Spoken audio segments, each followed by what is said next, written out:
Welcome back to Ivy Unleashed. Thank you for joining us with our new setup. Never sat this way. And we have a guest in studio, which is our favorite. And someone we hardly know her, but we feel like we've known her forever. And we are so happy that you get to have her energy and hear her story. She's such a powerful woman, a powerful presence. Cari Kenzie, welcome to Ivy Unleashed. Gosh, thanks, ladies. I'm so excited. So happy you're be here. Sitting here with you. This is a treat. Yes. This is a treat. If you are listening, this next 45 minutes to an hour is going to blow your mind because Cari Kenzie is a force. We met Cari in Dallas, instantly fell in love. We were on a dance floor. Yeah. We were on That's a dance literally how we met. Yeah, Brooke and I, Yes. whenever we're somewhere, if there's a DJ, there's music playing, and no one's on the dance floor, we're like, what? Why? So Brooke and I get over there. We're busting a move, and all of a sudden, this beautiful woman comes shaking it up to us, dancing with us. We're spinning each other around, and we're like, who are you? What is your name? We need to be friends. Instantly. And here we are. And here we are. And she's got a story. I feel like we just attract people who have incredible stories, and we get to use this platform as a vessel to share their message. And it is such an honor. So let's get into it. Yeah. And the first thing I want to say is, when I think about Cari, I think so much about divine timing. And she says a lot in on her podcast that she doesn't believe in coincidences. And this episode happens to be airing the day of the Boston Marathon, which we didn't plan. No. This just happened, right? Which, it doesn't just happen. But so we want to talk about the Boston Marathon. And I know that's a big thing to unpack for you. But kind of get us into what the meaning of the Boston Marathon has had in your life, starting wherever you want in that story. The crazy thing, we just looked up the other day. So my birthday happens to be on April 19th, which, you guys, is just a crazy day. If you ever want to have mind blown, just look up April 19th. It's nuts. Well, a girlfriend of mine did that the other day. And she was like, did you realize that the very first Boston Marathon was run on April 19th? Nuh-uh. And I was like, stop it right now. She's like, yeah. Okay. So it starts from birth. So it Birth. Yes. I just got full body chills. It's so crazy. It's so crazy. But the Boston Marathon for me in 2013 really is where my life path and my divine purpose collided in the craziest way. I was never meant to be in Boston. I was absolutely meant to be there and never meant to be there all in the same moment. I qualified to run Boston in 2010 in the Twin Cities, which, by the way, is still my absolute favorite freaking marathon. But that's where I qualified, and I qualified in 2010. You only get 2 years. Like, if you qualify, you have 2 years to run it. If you don't run it, you have to re-qualify. Well, in 11, I decided not to. My youngest was too young, so we were going to go in 2012. Signed up, did everything at the end of 2011, booked, ready to go. I'm in for the marathon, and I broke my hip in January of 2012. Can you even believe it? How does one break their hip? It's a really great question. It was just running. Like, literally, I ran 16 miles on a broken hip, and I had no clue. God. Warrior. I mean, mindset is everything. Just saying, like, when you're dedicated, you can do absolutely anything that you want to. Well, we went to Boston that year because I'd already booked everything. Okay. We land the plane there, unprecedented, never done before, never done again. They said, you know what, if you're here and you pick up your packet, but you do not cross the start line, we'll grandfather you into 2013. That's how I ended up being there. Now, why did that become like the life path and the divine purpose colliding? Because that's the year of the terrorist attack at the finish line. And I happened to be at the finish line when that happened. I suffered crazy PTSD unknowingly because I was in the medical tent. So I immediately excused myself out of this experience because we have imposter syndrome no matter what we do, where we're going, the experience that we had. Somebody always has it worse, has a better story. People have been through this. Why can't I just get over it? And so we don't share anything. I came home, and I say when I'm speaking, I came home a spectator as opposed to a participant. What that means is I owned a multi-million-dollar marketing agency at the time, came home, went back to work the next day, watched the news with my staff. They caught the second brother. We shut off the TV, and I slipped back into my life like nothing had ever happened until I became debilitatingly ill, couldn't walk up a flight of stairs unassisted, had insomnia so bad it was like prescription sleep medications like crazy. I was having seizures standing up, couldn't sign checks. Like my entire physical being collapsed. How long until you got home So this and is these symptoms started? Well, the initial symptoms started in July. Headaches, massive headaches. So like And then, 4 months. Like 3-4 months. Okay. And then it just continued to spiral downhill from there. And nobody could tell me what was going on. I mean, I heard I was depressed. I heard you have anxiety. I got chronic fatigue. I mean, all of those, like, you know, I have no idea what's going on with you, but I'm going to slap a diagnosis of something so you feel a little better.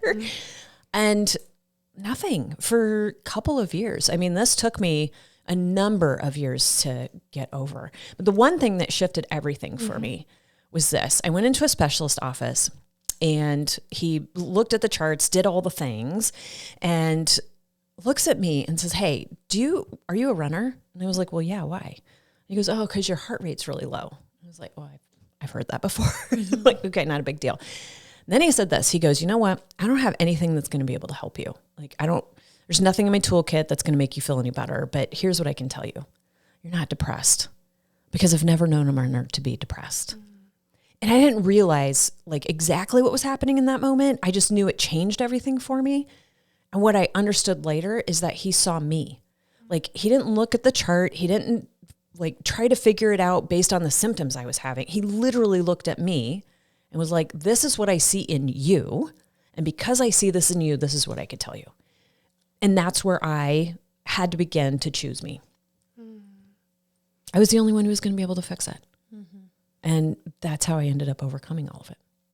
So did you have to like miss work? Are you still going to work feeling crappy? Like, how are you being a human, a functioning human of society during this? A multi-million-dollar agency. Yeah. Marketing agency. Yeah. Yeah. It, like every high achiever does, type A person, you show up. Push through. Like, you push through, you show up. I would go to the emergency room on Friday after work. I would be there until Sunday night, and I would get up and I would go back to work on Monday. And then I would do it again the following weekend. Like, nobody on my staff knew. I mean, at one point I had to hand over to my operations manager. I was like, "I can't sign these checks," and handed him over. And then he had to take over that part of things because my hands would cramp. So my muscles would cramp so bad that I like couldn't stir food. I couldn't cook. It was crazy, but nobody knew anything was going on. Like, you just continue to show up, but you do so until it's like that last piece of duct tape gets pulled off Humpty Dumpty. And then you're like, I have no choice. I have no choice. I have no choice. So this doctor visit was that moment for you? The last piece of duct tape?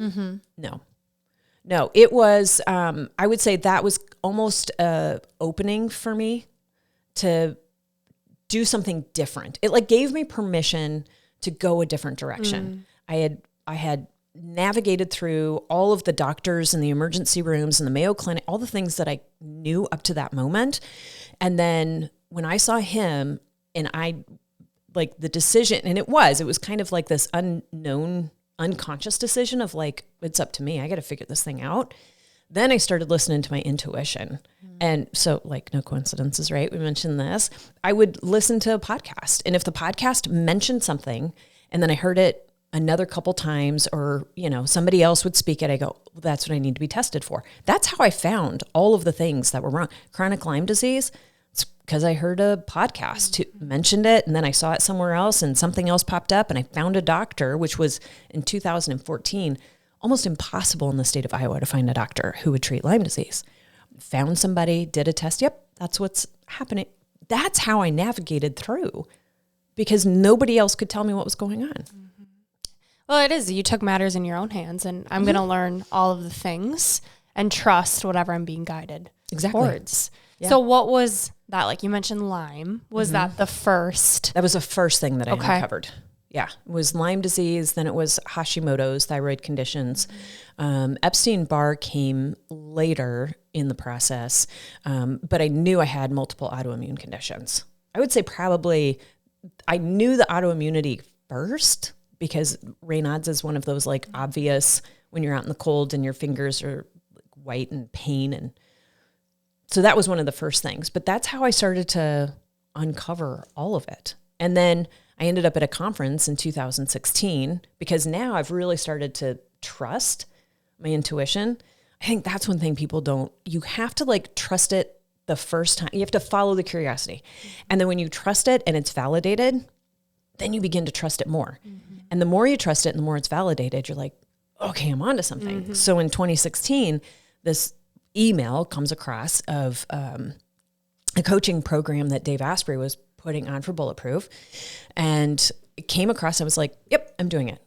Gut reaction, didn't tell anybody, didn't have a conversation with anybody, didn't matter the cost. I was like, I'm doing this, signed up, flew out. And that one decision, not because of the coaching program, but because of something that somebody said to me at that conference, changed everything for me. What was it? It was a gal that I went to a neurofeedback booth, and I was telling her kind of what was going on. At this point, it was like chronic Lyme disease was the big thing, and insomnia, because I hadn't literally, you guys, I hadn't slept in, at this point, it would have been 3 years.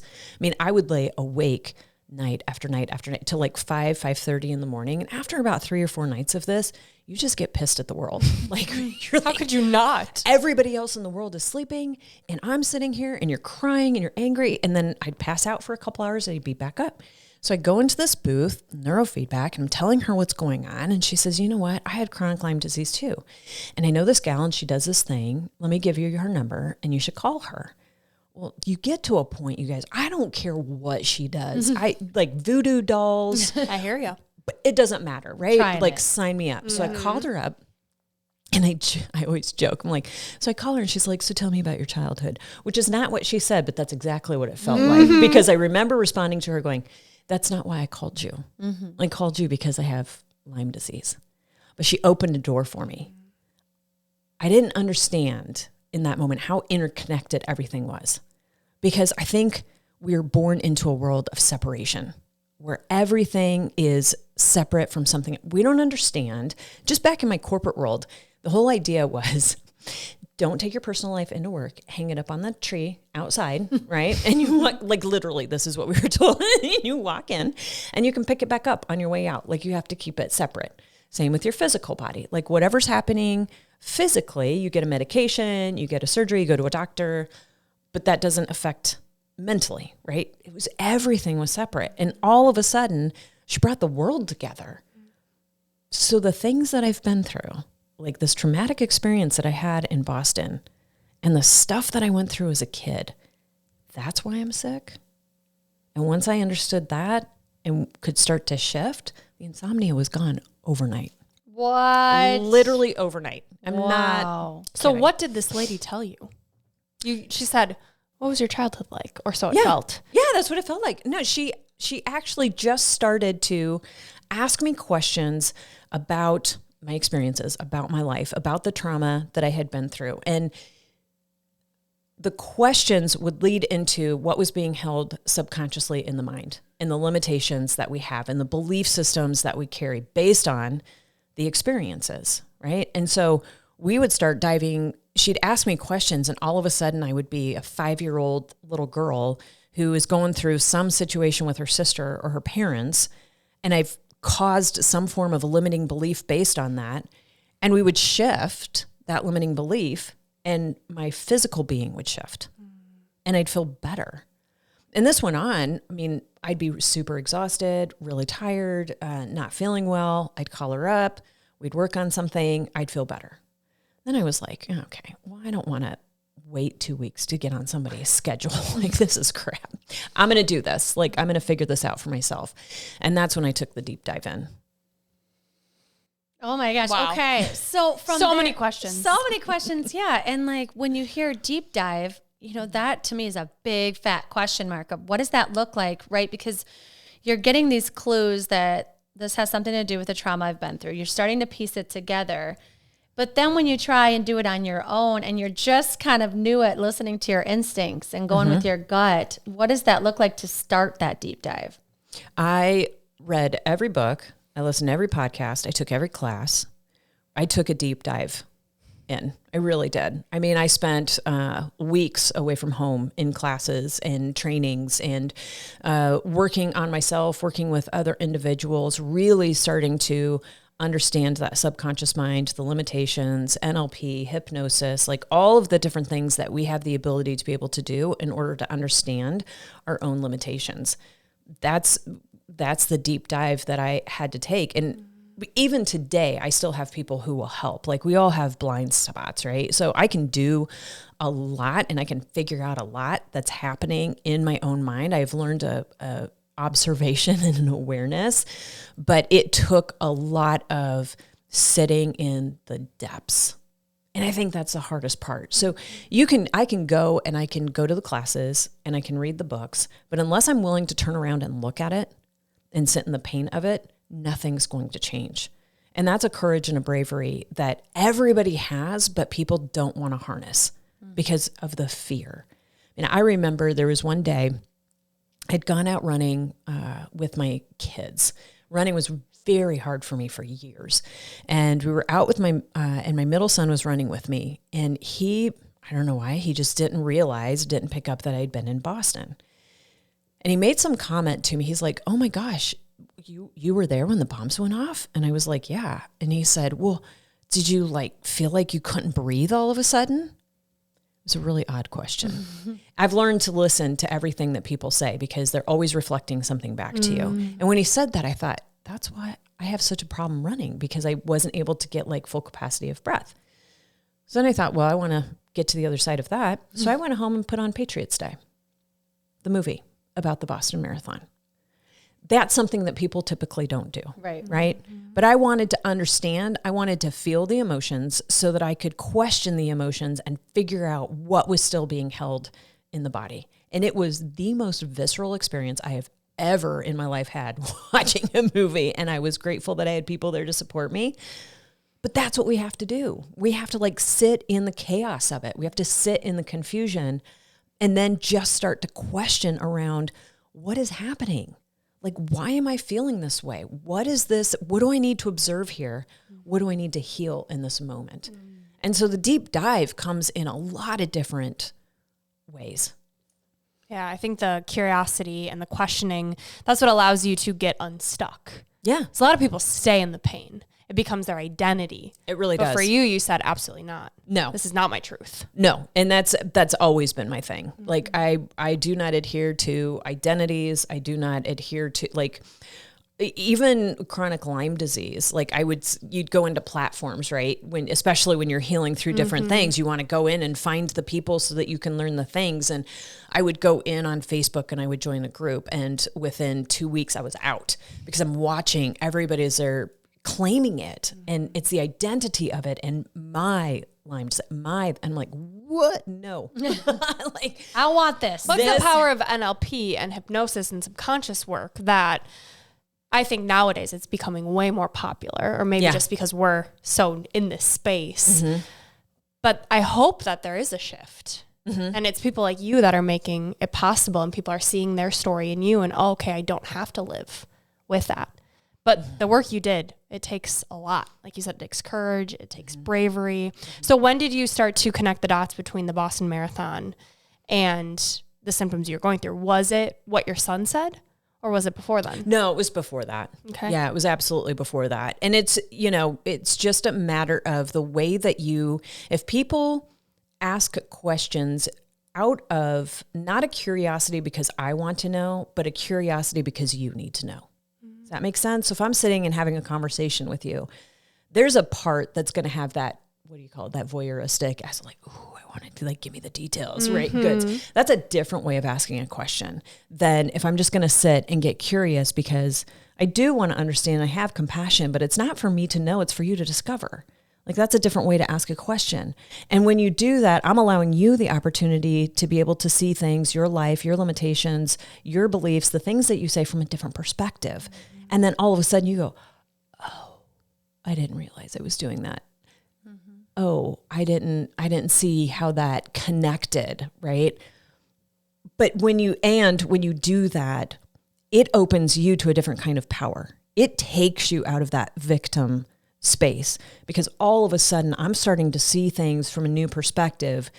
And even for me to sit here today and be like, you guys, I totally created being in Boston in 2013. You're like, what? I'm like, no, look at what happened. Who breaks their hip running at 37 years old, right? In such a way that you're still able to run and you end up in Boston the next year. Like if you have the opportunity to look at life in that way, then I have complete control, complete creative ability and power over that situation. I no longer sit as a victim to it. That's what we get to do when we harness that curiosity and that courage to be able to look back at moments to find the power and the belief within to bring that forward into your purpose. Well, and it's so rewarding what you've done, and you've taken ownership and you can be proud of this journey. And what I keep thinking about are people that refuse to face what they know, because it is, like we said, it's challenging to think about what you've been through. And also, you can gaslight yourself or be gaslighted by others. And I know that's something that you face too, where it's like, okay, well, so-and-so lost their husband to cancer, or, you know, like it could always be so much worse, or so-and-so was just finishing when it happened. They weren't in the med tent like me, you know? And so I think there's a couple different things that can happen. And I'm curious for you, if you were to think about the listener who's listening right now, why it's beneficial to do this dig deep, like dig deep into what you've been through, and why it's beneficial to do this type of work so you know what's underneath the hood. Well, I think first and foremost, to address what you just talked about, we do that all the time. It doesn't matter if you could have been standing in the epicenter right next to the bomb. You could be the one with stage 4 cancer and you will still excuse yourself out of your experience. And it all comes back to our inability to understand our significance and our own worth. I mean, I have spoken in front of audiences and had people come up afterwards and go, oh my gosh, I didn't realize that I wasn't allowing myself the experience because I didn't die, because I didn't have to have chemo, because I was standing 10 feet away from the shooter, because I wasn't shot even though the bullet whizzed right past my head. Like, it's crazy the things that we do. And it all comes down to, and this is why it goes back into childhood, it all comes down to the fact that we don't understand how important we are, how valuable we are, how every single experience that we have gone through is worthy of expression. It is worthy of emotion. And we get to honor that. And when you do that and you honor the story, that's where healing happens. And not just for you, but for everybody around you. I have watched my children change because of the healing that I have done for myself. That's the power that we have, is when we truly honor who we are and we honor our experiences and we share our stories and we heal through our stories so that the voice can be heard from a place of power, then other people find relatability in it. I mean, I sat with a girlfriend in the beginning of 22, and she was having a conversation about the divorce that she had been through. And the whole time she was talking, I was like, are we married to the same guy? Like, you know what I mean? Like, wow. But just in her sharing her experience that she had been through, that she had healed through, I was able to see myself, and it gave me permission to make my own choice, to understand my own significance. Like, that's the power we have when we look at these situations and we go, you know what? I went through that. I experienced that. And the emotion doesn't carry me anymore. I'm not buried underneath it. I'll talk to people still today who weren't even in Boston but had family there, or who were standing 20 feet away from me. And the whole time they're talking, their heads will go down like this, right? Or they'll cry like tear, and you'll feel the energy of fear come up around them. They're still buried underneath it. If we can share, if we can heal, if we can honor where we've been and allow other people to see that, it will allow them to honor where they've been. That's the entire reason why I did the deep dive work. Yeah, it was to understand myself, and it's because I love myself enough to not sit in the energy of that. Yeah, and I'd encourage people too to use this as a reflection of, you know, if for any reason you're triggered by what Cari's saying, wondering like, what is it within me that hasn't had space to heal? Yeah. Or that, you know, you might have resentment that maybe you feel like you've been through something worse or something lighter, something like, as you're comparing your trauma to Cari's, because this is what we do. It's a natural thing to do, to think about, what haven't I expressed? What could use a little bit of attention in my life or care, or could I just journal about maybe by myself to kind of start this healing? Because I think when we think of someone else's trauma, you naturally inside are like, God, what have I been through? And like, have I actually sorted this out? Mm-hmm. Because sometimes we talk about it, but I do think what you're saying is you not only did the deep dive of uncovering what it is you needed to face, but then how does my brain work? And how is this buried in my subconscious? And what kind of coach could I hire to help me through this, hold space for me as I uncover these things that you don't know what's going to come up. You don't know how the emotions, like you said, the visceral response, like having people you mentioned around you. So who are those people for you that made you feel safe to uncover all of these emotions and kind of work through them? Well, it's finding the people who've navigated through their own stuff, right? It's finding the people who understand and who can hold that space. Who will ask the questions, like I said earlier. I'm asking the question more because I want you to have an awareness more than I need to understand. And then to not be triggered by it and to allow you to continue doing that dive into the mind and follow that journey with you. Your mind is a maze. Like, it's not going to take you in a linear line. I promise you. You're going to end up like, I was in Boston, then I was in high school, then I was a little kid, then I was married, then I was back here. And it, like, nothing makes sense and it all makes perfect sense. But it's finding the people who can really, they ask the questions, they can hold the space, and they have the ability to understand what's happening in the subconscious mind, because your conscious mind is going to play all sorts of games with you. I mean, it's going to justify and defend all day long. I've had people come in and we'll sit down and work, or we'll be, online over Zoom, and they're like, I can do dances around a therapist. I'm like, oh, honey, I totally get that, right? Like, you can be really good at creating the stories and like you said, gaslighting yourself through the situation. You need somebody who's going to like call you on your crap. Legit. Somebody who's going to be like, I love you and I think that's amazing and I love what your mind's doing here, but let me tell you what's actually happening. And then all of a sudden you're like, oh, shit. She just caught me. And you feel good at the same moment, right? That's the kind of person that you need to come alongside you, not somebody who's going to have you having the conversation and telling the story over and over and over again. I mean, I've talked with women, they're like, I had to sit and write page after page after page after page of the story to desensitize myself. And I'm like, you know what you're doing? You're ingraining it within yourself. You're not desensitizing it, right? It's like, let's go in, let's touch on it for a moment, and let's get rid of it. You don't want to sit, you got to sit there for a hot minute, like not for months, not for years. And the key that I would tell anybody who's going to dive into any kind of work, your biggest fear is going to be this: it will take me out. It's always the fear. Like, if I go back and look at it, that's the thing that's going to take me out. And I tell you what, sweetie, it is not.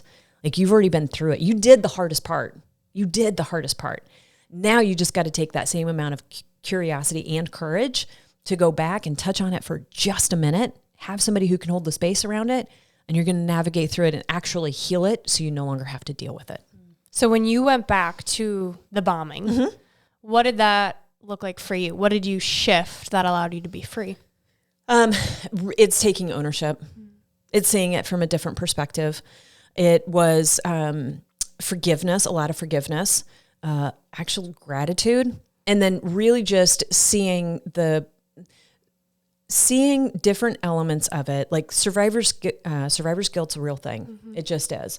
And so I had to look at that and understand why I made the decision I made when I walked outside of that tent and turned right instead of left.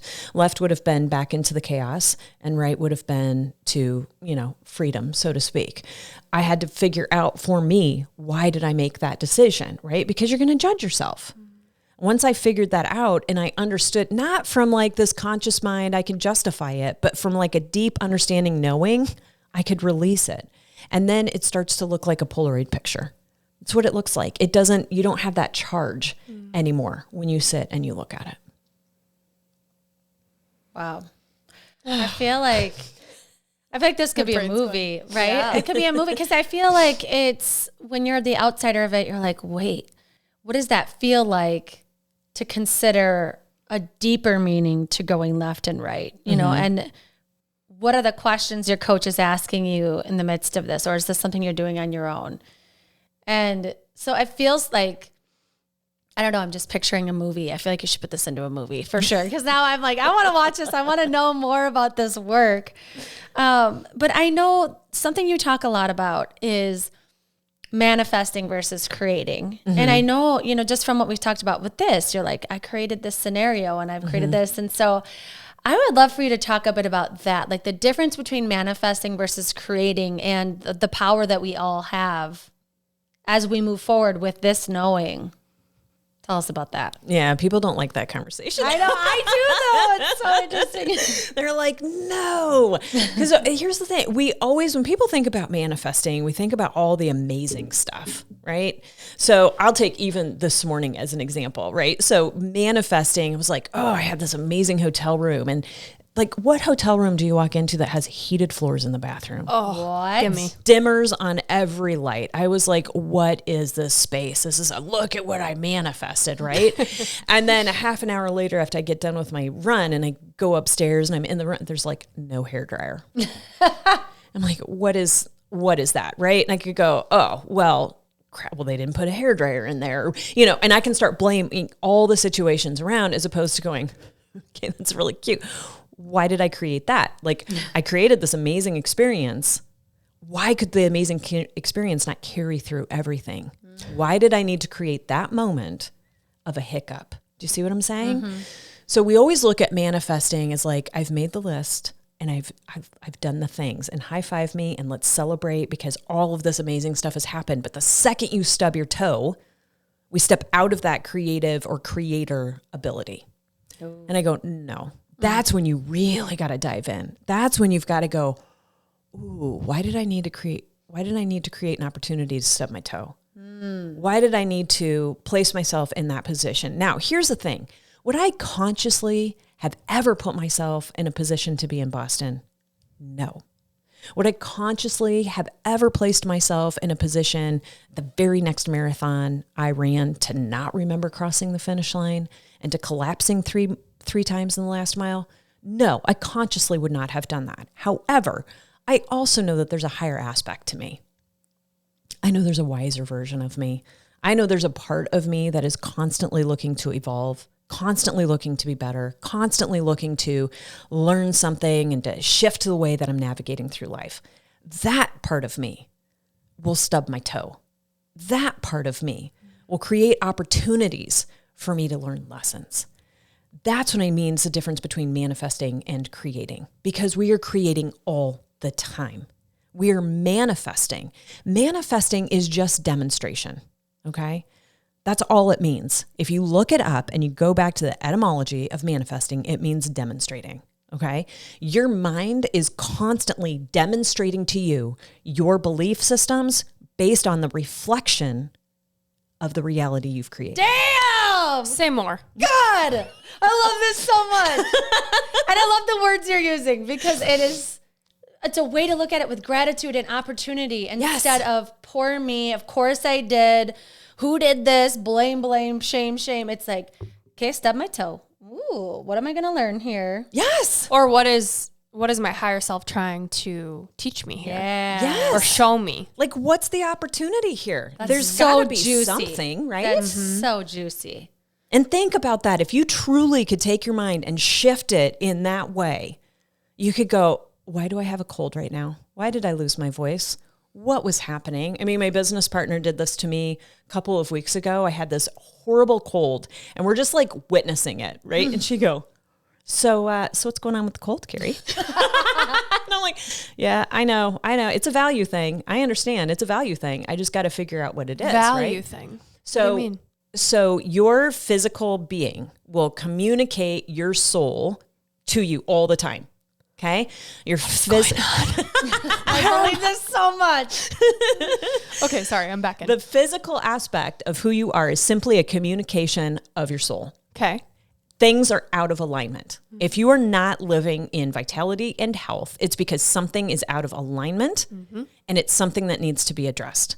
If you get a cold, if you have a virus, it is all going to stem back to an issue of value.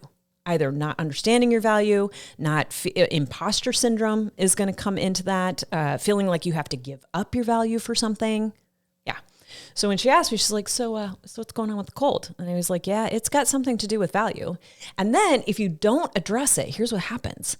it amplifies itself. Have you ever noticed that? Like when you stub your toe and you don't ask the question and then you freaking stub it again and then you don't ask the question and you drop a steel like water bottle that's full of water and ice on your foot. This has totally happened to me. And finally you go, okay, what's going on here? Right? It will amplify.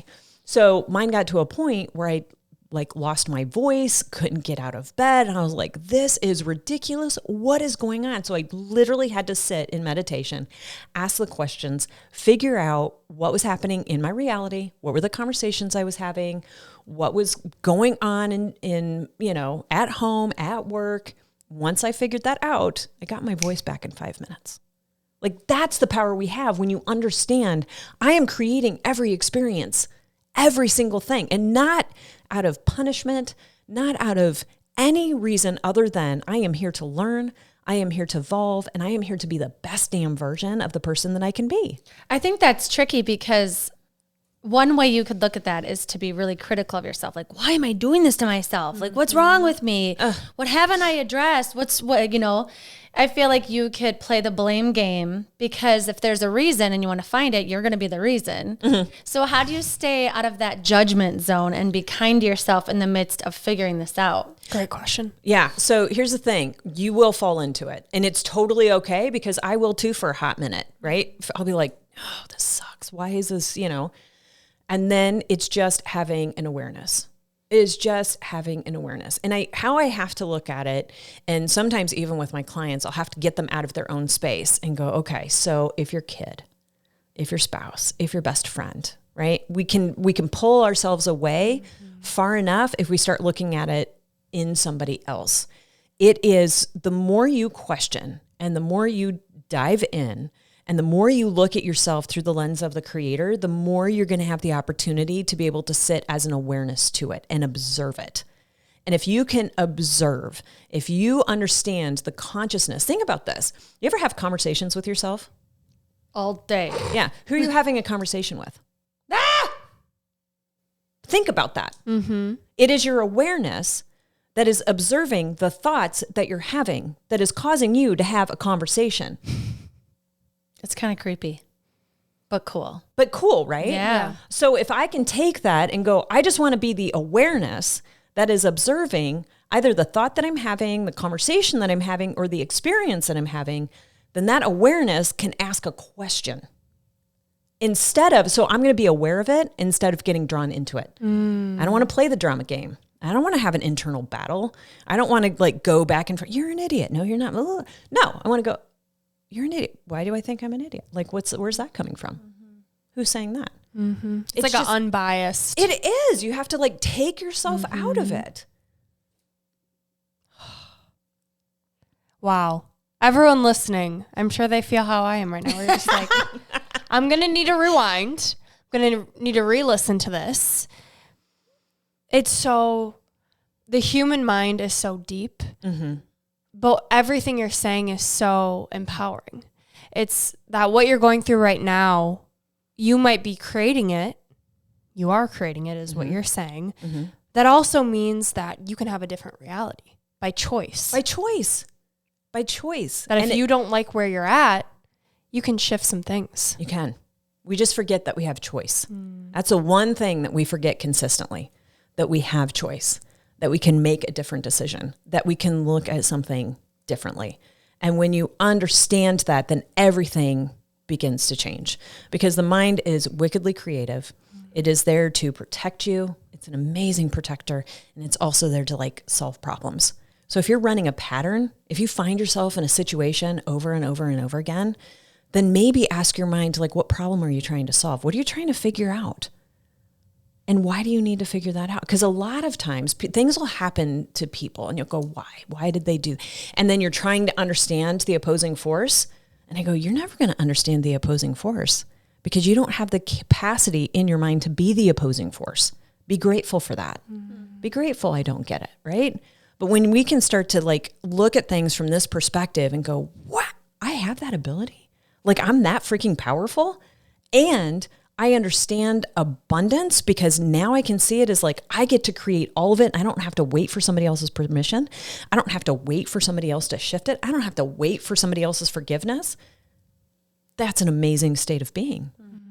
I'm curious what else you saw shift other than your health when you made these changes. Like you just mentioned abundance. Oh my gosh. How has life changed? My entire life has changed. Like my entire life. One of the first things that happened was I received a text message in the beginning of 2019, still in my business at this time. I developed a management team who'd taken over. I was sitting outside of it because I knew that somehow this was my work, and got a text message from a peer buddy of mine. He's like, hey, if you ever think about selling your business, give me a call. Let's talk. I could offer you a multiple of what you could get anywhere else. This is your multi-million marketing agency? Okay, just following. And I immediately texted him back, I think you caught me on a good day. That was the gut. And then, so you send the text, you're like, shit, what did I just do? And I sat back and I sat in meditation, and I knew it was part of my divine purpose because I asked. Like, you begin to trust, you follow your intuition, you're starting to trust it, you're seeing the signs, you're getting the validation, the more you trust, right? So I sat and I was like, all right, God, is this what I'm supposed to do? Yep. Is this part of my divine timing? Yep. I sold the business. That was in the end of January. The business was sold on March 18th of that year, and I spent 30 days of that in Mexico. Wow. It was the easiest thing ever. Easiest. Now, crazier thing to that, I had a trade show and event marketing firm. 2020. 2020 decimated the entire industry. The entire industry. I would have been out of business. I would have been bankrupt. Like, I think about all of the things that would have happened based on that. Because the world literally shut down on March 18th. Completely shut down one year later. Which was yesterday. Isn't that crazy? Yeah. Isn't that crazy? Yeah. Totally shut down. So because of that situation, and because of the journey that I had to navigate to understand, I get to create, I trust my intuition, I get to have curiosity, and every time I do that, I will find clarity. In that moment, I found clarity. Is this what I'm supposed to do? Yes. And I followed through with it, and it took me on the trajectory of what I'm currently on. Like, it has changed my entire life. I think we should talk a minute about intuition, because a lot of women listening, it's so cloudy. It's so noisy. They are so out of touch with that intuition. You keep mentioning meditation, which I know is a tool for you. It's a tool for us. What are some of those tools that you have that have allowed you to hear those downloads that you're getting? Trust that intuition. The first thing is you can't question. You can't question. And I mean that from anytime you question a thought that comes into your head, or an idea that comes into your head, or you get that moment and it's like, oh, you should go do this, right? I was out running a few weeks ago, and this was right about the time that my business partner and I were trying to figure out, like, do we do this thing? Do we not do this thing? And I'm running down the street, and I just get this thought of, like, I go the same route pretty much every day. And it was like, no, you should go left today. And I fought back. Internally, I fought back, and I was like, no, I don't know if I really want to run by the school. And my body turned left. It was like I had no choice. My body turned left. I ran down the street, and there she was walking her dog. And we live like a half a mile away from each other, never see each other, right? It's those moments of the signs. The more we question the ideas that we have, the more we shut down the intuition. Okay. So if you're driving your car and you get the nudge, you need to turn right. Turn right. Just turn right and see where it takes you.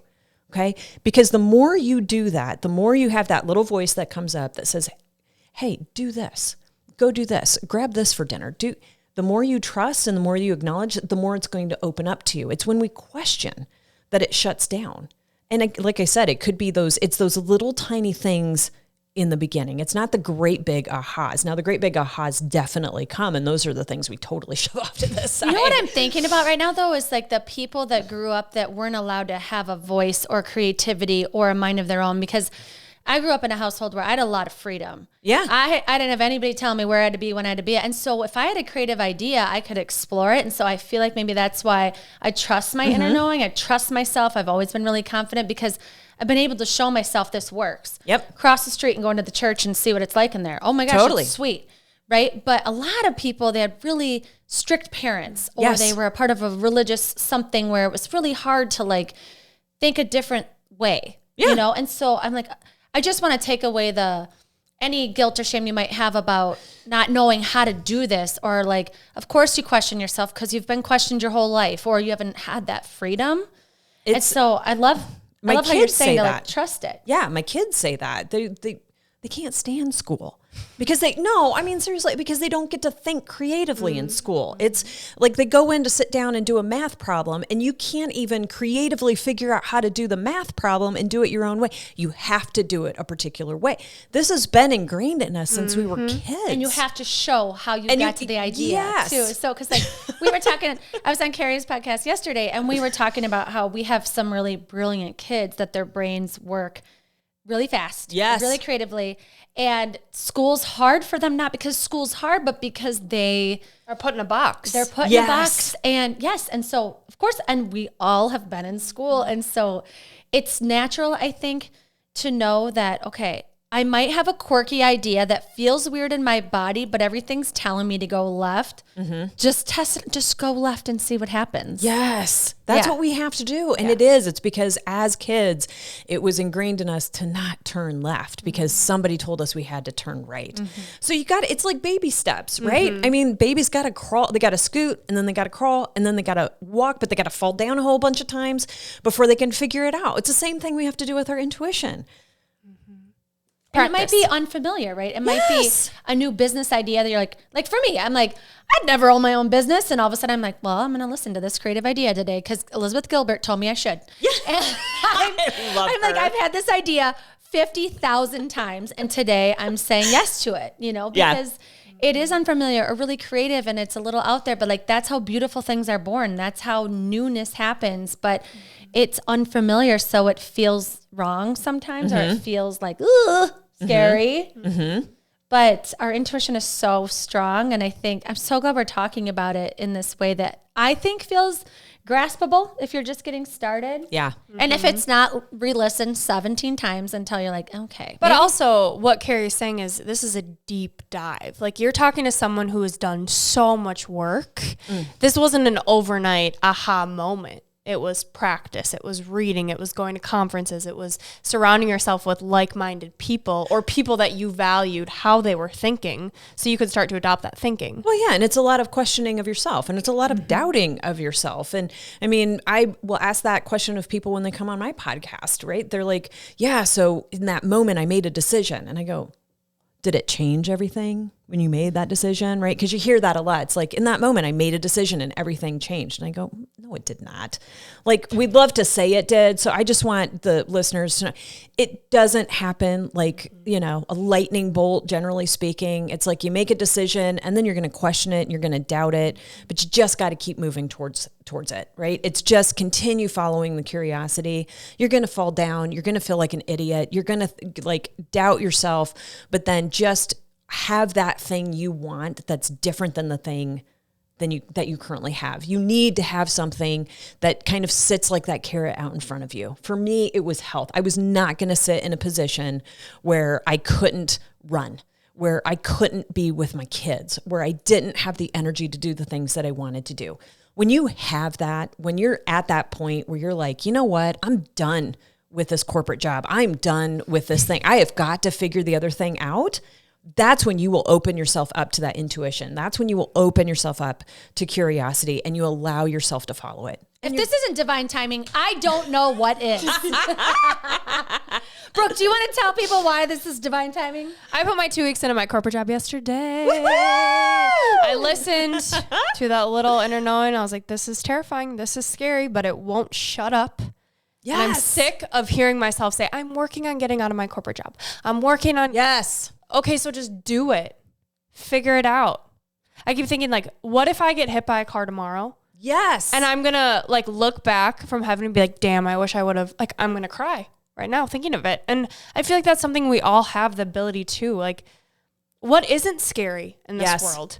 What is promised? Nothing. And I would rather be poor and happy than be making all this money and, like, feel so out of alignment. Mm-hmm. But that's also a mindset of why do I have to be out of alignment to be making money? Like, what if I'm not making money because I'm out of alignment staying in this job? Yes. And that is something that I doubt myself all of the time. But I think that's just my ego protecting me, right? It's the mindset that I have. It's, I need to keep being curious with this and trusting and following, because life is too damn short. It really is. It really is. I heard this brilliant line yesterday. So I've been listening to You're a Badass at Making Money by Jen Sincero. I should reread that. Yeah. Oh my gosh. It's so good. But yesterday when I was listening to it, she said, fear is just thinking that you can predict the future. Ooh. And I was like, oh, damn, God, I love that's her. good, right? But think about that. If you're sitting in fear, it's because you think that you can predict what's going to happen. You have no freaking clue. And the more you sit in that fear, the less you have the ability to love. And the less you have the ability to love, the less abundant you're going to be, right? Because the fear is ego. Fear is the thing that's trying to keep you small. It's the mindset that's trying to protect you and keep you in the place and the comfort of where you've always been. Love is the thing that expands. Love is the thing that takes you on the journey, right? And that's what we have to follow. That's the curiosity, right? It's just being like, screw it. I'm going to go for it and I'm going to see what's going to happen. And I tell you, and I say this all the time, like I've never heard a story of a woman who's gone all in on herself and failed, because we don't freaking do it. Okay, Cari Kenzie. This reminds me, and I think it's fascinating, because before we started recording, I said to Cari, I'm trying to drop the how. The how is not my job. The what and the why is my job, and the how will play out. Yes. So will you talk about that? Yes. You have to release attachment to the outcome. You do. You're not supposed to know the how. You're just supposed to allow. That's it. Because the more you try to figure out the how, the more you're going to stumble and fall, because you're going to feel like you're doing it wrong. And we get caught and attached to the outcome. When I say you have to follow the curiosity, you can have, like, I have a goal. Let's say I have a goal, but I'm not so freaking attached to that goal that I don't allow myself to follow a journey. So we met at the conference last year. This is like, I'll keep this one quick, but I was sitting, and Jen always does her meditation at the beginning. She's like, imagine it's a year from now and you're walking into this room. Okay. And so I already know where she's going with this. And I sit there and I've got my eyes closed, and she starts into it. And I immediately hear a voice in my head that goes, you didn't do it, did you? And I was like, dang, right? Because I had all these ideas of all these things I was going to accomplish. Okay. All these things that I was going to accomplish, and I hadn't accomplished them. Right. So immediately my head goes into that. Well, you didn't do it, did you? And then right after goes, oh, but you did. Because you walked in here more confident than you've ever been. You walked in here more independent, more free, like all of the emotions, everything that I wanted, I had. And then what it showed me is it said, had you accomplished all of those things in order to have that confidence, you wouldn't truly have the confidence you need, because all of that confidence would be reliant on the things that you created and not on you. So you have to look at that when you're stepping into something and go, okay, I know that this is the thing that I desire, but I'm just going to follow the path and allow it to take me whatever direction that it wants to take me. And that's where you end up at that amazing destination. You have to this allow. Or something better. Absolutely. Absolutely. And then the intuition comes in and you're like, I don't know, I'm supposed to turn right. I don't know where it's supposed to lead me. I'm supposed to be in this room. I don't know. Andrew, we're supposed to go to Dallas. And we met Cari. Yeah. And here we are. Here we are. And everything is just, it's so funny how it's all lining up. The timing, what we're talking about, all of it. This is the message that Brooke and I needed to hear today. And I know so many people listening are going to be like, how do I find Cari? She's in Iowa? What? She's in Iowa? So where can people, but she's moving out of Iowa soon, but where can people find you, follow you, get some coaching from you, tap into all of this goodness? Where can they find you? Okay, so Cari Kenzie website, Instagram, you can find me there. Tried to keep it really super simple. And then we have a community and a membership on Shift. So it's ISHIFT.life.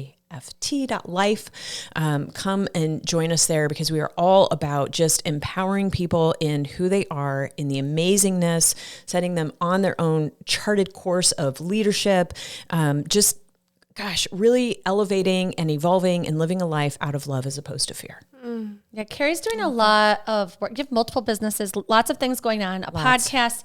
so many different things. And so do a deep dive into her website to read more about her, to contact her, because it's powerful stuff that you're doing in lots of different ways and lots of different avenues. I'm so happy you took time to be here because people need to know you. And I love that we're on your podcast too, so we can be a part of your community. I think we're the type of women that are like, the more the merrier. Let's uplift each other. Let's share each other's stories. Let's get people thinking and empowered and living life on fire, because that's the way to be, right? Heck yeah. I love it. Baby. Oh, all right, Cari, hate to see you go. We got to wrap up the show. So 3 gold stars for our listeners. Your 3 takeaways or tips? What would you give? 3 top tips. You know, if you could sit in silence for 30 seconds, if you could just take 3 deep breaths, focus those breaths into your heart space and quiet your mind, you'd be amazed at what could come up. And then, you know, if you have the ability, when you have the ability, because we all have the ability to do that, the thought that comes up, get a little curious around it. Curiosity, I think, is the key to living, right? It's the key to understanding, to seeing the next step, to growing, to shifting, to following that intuition, right? So it's taking the deep breaths, getting present, having curiosity around the different things. And then, you know what? Just take some freaking action. Take some action. Be bold. Be courageous. And know, you know what? You can't screw it up. I love that. Those are great tips. And we can all do it. And we all need to slow down enough to do it. The first step is, like she said, 30 seconds. If you can't find 30 seconds for yourself, that's where you're going to keep trying to start. Okay? Yes. Yes. Okay. All right. Up next is Unleashing Ivy, which this whole episode has been surprise questions. So we've got some more, just what Brooke and I are specifically curious about. And mine is going to be around parenting. You have 3 kids. I do. And I know we talked about how they're all so unique, and you are so unique, and you've had such a unique path. So I'm curious, with your kids, how you empower them to listen to their intuition and not, you know, as this person that's trying to guide them and show them what life looks like. How do you balance that, giving them direction versus allowing them to listen to their intuition? So I will say the very first thing that I say this to my kids all the time, and my poor daughter harps on, I harp on her, and she's like, I know, Mom. It's this: know your worth, honor your truth, and choose you. Always. Always. You're worthy. And so each of them knows that they're worthy. Like, that is like the first and foremost thing. And you have to honor your truth. I would say my kids they've benefited so much just because of the work that I have done on myself. Like, we have the ability to heal generations just by healing ourselves. So I've seen a lot shift with them, and I will empower them in their own curiosity by asking them the question. I treat them like I will treat my clients, and I just ask them the questions. Like, my son one day, he was at a basketball game, and he got done, and it was not his game. Okay. And he gets in the car, and I go, dude, what happened to your confidence? And he's like, I don't know. And I said, when did you lose that? And he goes, 2 games ago. And I was like, okay. So we just sat, and I asked him questions around it, and I helped him to be able to navigate his own mind to understand what was going on and what was coming up for him. Like, I don't give advice. I don't even give advice to my own kids. I ask them the questions, and I help them to be able to figure it out. I think that's how we empower. Like, yes, there's moments where I have to be like, dude, probably not your play, right? Like, maybe we need to look at this a little bit different way. But they're creative, amazing beings. Actually, quite honestly, you guys, kids are way more intuitive than we are. And I think they're a lot more awakened and evolved. And I want to add too, that you create a presence and a warmth, and that you're available to be there for them, testing their intuition out. Yes. You know, you have to hold that space. Yeah. You have to give them space to be able to do that. And I think if you're coming in to try and fix something, kids know, and they don't want that, right? I mean, yes, they want you to be there. Yes, they want to know they're important. Yes, they want you. If there's a moment where you need to step in, then you step in. But really, it's just in holding the space. Allow them to navigate through the thing they need to navigate through. How do you navigate that with clients when they're coming to you because they want to fix something? This isn't my question. I'm just curious. Same thing. Yeah. Same thing. I hold the space for them and I ask them the questions and I help them to be able to discover within themselves. That's the problem that we've gotten into as a society is we're constantly looking for that validation and the answers to come from outside of ourselves. We hire the coach because I want to come to you and I want you to tell me what I need to do in order to make my business better. Well, it's crap. I can't tell you what you need to do in order to make your business better. You already know what you need to do. I just need to help you figure that out. Right? Because I can call 5 girlfriends and I can ask all 5 girlfriends, hey, what do you think I should do in this situation? And they're all going to give me a different answer, right? And I'm going to follow 2 of them because they agreed. And then it's going to lead me down a path. That's not my path. Am I going to be upset with myself? No, I'm going to be pissed at my girlfriends because they took me down the wrong path. And how could you not have known? I feel like this is good parenting advice too. Like when you're going to be a new mom and you're like trying to figure it out because you've never been a mom before. And it's like, all you want is to figure out, oh, she's a good mom, so I'm going to do what she did. And it doesn't work. It never works. It doesn't work because you are you and your kids are all individually themselves. And so I feel like that's something I've learned as a mom is like, I think I need this model to show me the way. And it's like, no, you don't. No. You know what you need to do. And even with your kids, they're all different. Yes. All of your kids are different. So, and you have to learn how to navigate each one of them to honor their truth. And you're going to mess it up. And you're going to mess it up. And then you're going to show them that you're human. And then you're going to do it again. And then they're going to love you more for it because you own your shit. Yes, that is exactly it. You know, sometimes I'm like, oh gosh, I'm surrounded by so many moms that having kids and becoming a mom, I'm terrified because I realize how hard it is. And then I'm like, damn, I'm so lucky to be around so many moms like you two. You know, it's just who you surround yourself with. And also the magic of empowering questions. Yes. Empowered questions. Yes. And you talk, Cari, a lot about when you're not feeling well, or even going back to what you said earlier about value, you being sick, it has something to do with value. So I'm curious for me and everyone listening, when you do notice your health is off a little, what are some of those questions you ask yourself to get you back on track? You said your insomnia went away, your cold went away. So give us the secrets. You always have to look at the things that are happening in your life. Okay, so if I could have a client come to me. Could have Pretend it's Brooke with chronic gut health conditions. Yeah. Let's pretend. So the question would always be, you want to go back to when it began, right? When it began. That's one way you can look at it. I can go, okay, so when did it very first start occurring for you? And then you will go back to that time period. And you might be like, well, nothing specific was happening around that time period. I can't really remember, right? And then I'll ask a couple of more questions, but it'll open something up to you. It is always, illnesses begin in a moment shortly after the triggering event. Okay. So you asked that question even for my cold, right? So my business partner was like, so yeah, I was really curious, Cari, what was happening like 72 hours before that cold happened, right? And I'm like, 72 hours. Yeah, seriously, right? Cancers, 7 years. Go back about 7-8 years when it comes to cancer, and you'll literally figure out like what was happening in life around that time period. Now, if you can't go back to that time period, then I'll go, okay, so just tell me.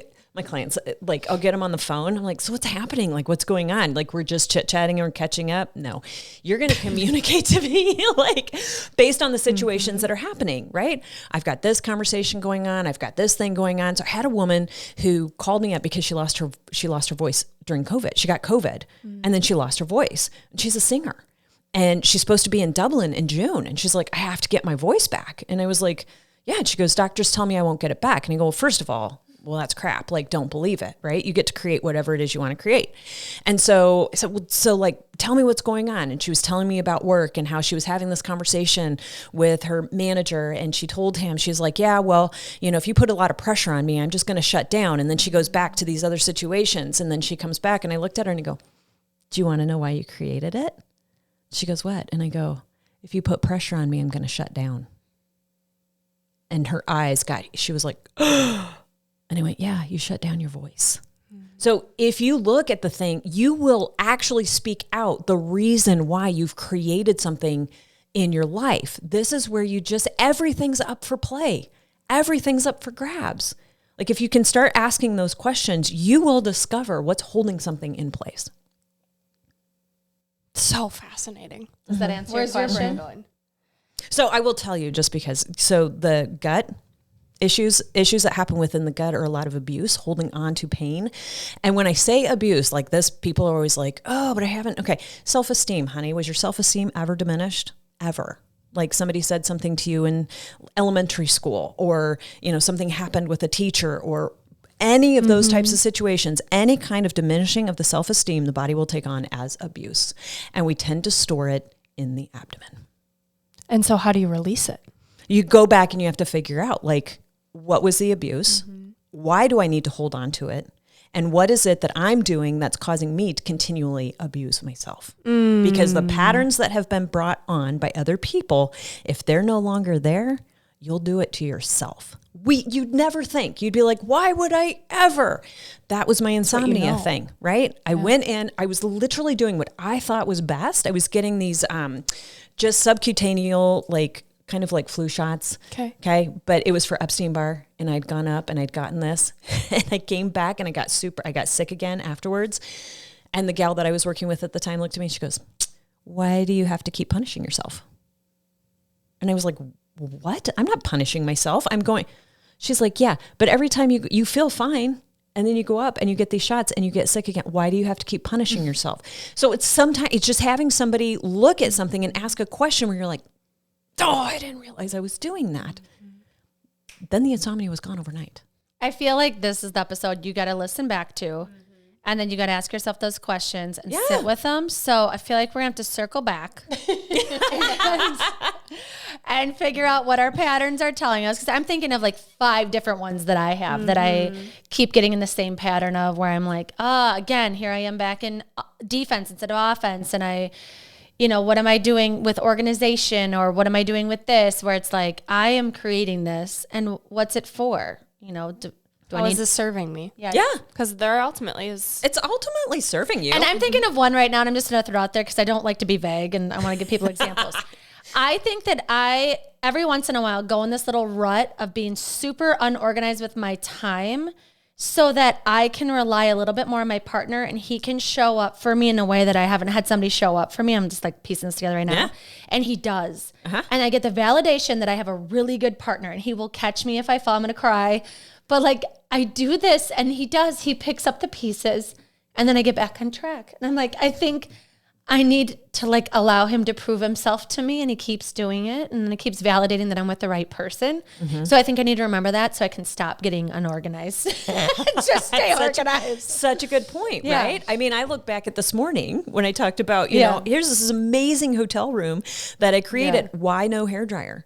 Yeah. Why can't it be too good? Ooh. That just came to, I was like, why can't it be too good? Why can't it be that good, right? So we'll create these like little stumbling blocks, these little pieces where it's like, but if it's too good. And again, it's an opportunity to learn. It is. I'm just learning that. And like, that's not painful work to do. I mean, I cried, but I always cry because I'm feeling so deeply that I love him so much, and that he does show up for me, that this is kind of fun work. It makes life more interesting. It's like putting a puzzle together over and over. Oh my gosh, are you kidding me? And the puzzle keeps changing. Yes. Because you're changing and doing all kinds of weird shit in your subconscious mind that you're like, it's like it's a fun game. How do you stay a normal functioning human in society when a lot of people haven't done this work? So you're like up here because you are looking at things so deep. Here's the thing. You have such amazing compassion for other people. Like, it completely shifts you out of that judgment and out of that bias, because I understand and I see myself as that creative being. Like, I am wickedly interesting. Sit me down in my own mind as opposed to in front of a Netflix thing any day, because this is way more entertaining. But when I do that, I have such compassion and love for myself. Because I have acceptance, I can see. And I'm like, oh, I see why I did that, or why I created that. So when I'm walking down the street, or I'm having a conversation with somebody, or, an employee, or somebody that I've worked with, and I have the ability to observe, I see what their subconscious is doing. Because I have the ability to have awareness within myself. And when I see that in somebody else, I go, oh, I know why they're doing that thing. I can totally see it. Yeah. It's not mine to fix, right? I can have compassion for it. I can see it. Then I just get to decide whether or not I want to play with it, right? Do I want to be in that game with that person? No, not really. Like, I love you, and I think that's awesome, right? Like, do you? but I just don't want to play that game anymore. Freeing. It's so freeing. Oh, okay. Last question, Cari. If you could go back and tell younger Cari one thing, what age would you choose and what would you tell her? Oh my gosh. So I don't know why the age 8 came up. Oh, okay. Yeah, 8. And I would just say, keep going. Keep going. I wouldn't change anything. I wouldn't go back and tell her how to shift something or how to do something different or take a different path. I would just say, keep going.